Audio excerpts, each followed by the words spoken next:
kita belajar bersama tentang okulasi atau sambung pucuk. Dan tadi ini sambungannya kita potong, kita pilih yang sesuaikan besarnya ini, lebarnya dan besarnya itu sama dengan ininya. Kalau enggak ya nyamping gitu. Nah, kita pada kesempatan kali ini kita belajar okulasi tanaman alpukat.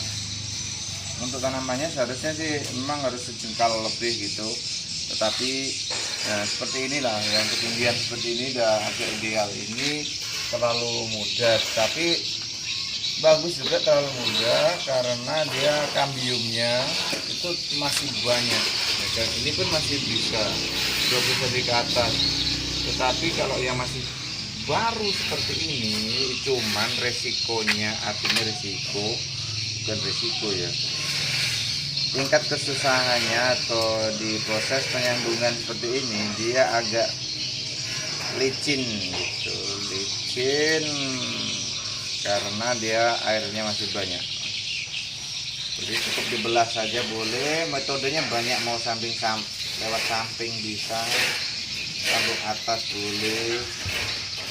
Nah, cukup dibelah. Jadi teori belah ini memang sepertinya simpel, tapi harus dengan perasaan, penuh dengan cinta guys. Nah, cinta terhadap tanaman, artinya harus ditekan gitu, ditekan batangnya, harus dibelah. Kalau dibelah tekan aja, karena dia medianya empuk, bisa langsung bablas gitu, terlalu panjang gitu.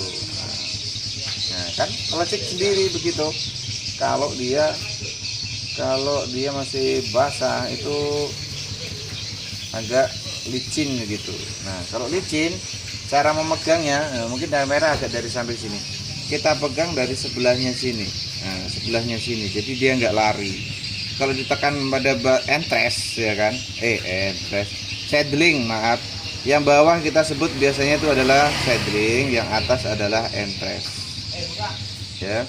Nah, jadi kita lilit batang atas dulu pada entres dulu, baru seperti ini. Kita tinggal tarik ke bawah yang bagian plastik di kiri ini. Nah kita tarik ini, muter di bawahnya. Sehingga kenapa muter di bawah terlebih dahulu, ketika kita ikat dia tidak pecah lagi yang di bagian bawahnya. Nah, bagian bawah artinya pada seedlingnya ini kita muter ke bawah dulu. Nah, kita menggunakan plastik yang sangat murah meriah. Kalau satu gulung besar itu cuman 20.000 kalau di sini tempat-tempat lain tidak ada harganya ya. Tapi saya bukan promosi. Ini plastiknya sangat elastis, murah, bisa dipotong-potong jadi banyak banget. Nah, gini. Kita sambungnya seperti ini kalau di bawahnya. Nah setelah bawahnya kita ikat, jadi kita kembali ke atas lagi, naik. Nah kita lingkarin dia lagi, tujuannya supaya kita tidak menggunakan plastik sungkup lagi. Nah, pertanyaan apakah bisa mata tunas menembus? Bisa, karena dia sangat tipis. Nah setelah itu kita putar ke bawah lagi untuk mengikatnya, tapi nggak perlu diikat, artinya tinggal kita tarik sih, jebret. Nah begini, kita sambil tekan-tekan sedikit, dipijit-pijit dengan sentuhan. Nah selesai seperti ini. Gitu. Nah itu contohnya ya. Ini berbagai macam banyak. Jadi kalau jenisnya kita ini kan nggak tahu jenis alpukat apa ini sesungguhnya, karena ini dari biji dan dari penjual jus ya, kita nggak tahu. Tetapi kita harus ganti kualitasnya ya kan, ganti kualitasnya dengan bibit-bibit yang bagus yang kita impor langsung ya kan, dari teman-teman kita di Jawa yang tahu kualitasnya. Ini adalah jenis alpukatnya atau varietesnya adalah aligator gitu ya, yang lumayan gijah gitu.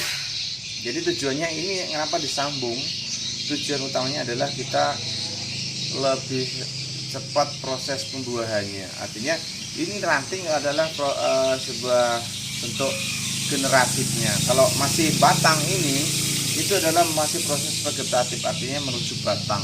Jadi kan dari batang sambung yang generatif ini, sehingga lebih mudah untuk mempercepat proses pembuahannya. Kalau dari biji langsung ditanam itu prediksi perkiraan estimasi itu 6 tahun 7 tahun, tetapi dengan menggunakan sambung disip atau okulasi seperti ini itu memotong waktu sekitar 3 tahun. Jadi 3 tahun sudah mulai proses pembungaan. 1 tahun pun sudah bisa kita bungakan, tetapi masih sayang pada batangnya, artinya tidak sesuai dengan kapasitas batangnya, kecil dibuahkan, nanti ruginya pada proses perkembangan selanjutnya. Nah ini kita lanjutkan seperti ini lagi.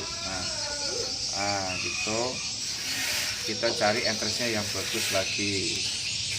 Nah, nah ini asal ininya nih masih penuh dengan kambium, itu apa namanya, tingkat keberhasilannya tinggi. Tetapi kalau sudah ada yang gabus apa ya, gabus itu ya kayak gabus gitulah, di dalamnya itu ada putih-putihnya. Contohnya kalau batang singkong itu pasti ada ya kan, batang singkong ya udah tua. Kalau yang masih muda ya enggak ada. Nah, ini kita cukup berapa nih, ada 2 mata tunas. Kalau 1 mati masih ada gagal, 1 lagi bisa ada, jadi kita menggunakan 2 aja. Kalau terlalu banyak artinya bukan masalah penghematan, bukan, tetapi itu untuk memicu pertumbuhan mata tunas itu kan butuh nutrisi. Tetapi kalau banyak yang mau ditumbuhkan sehingga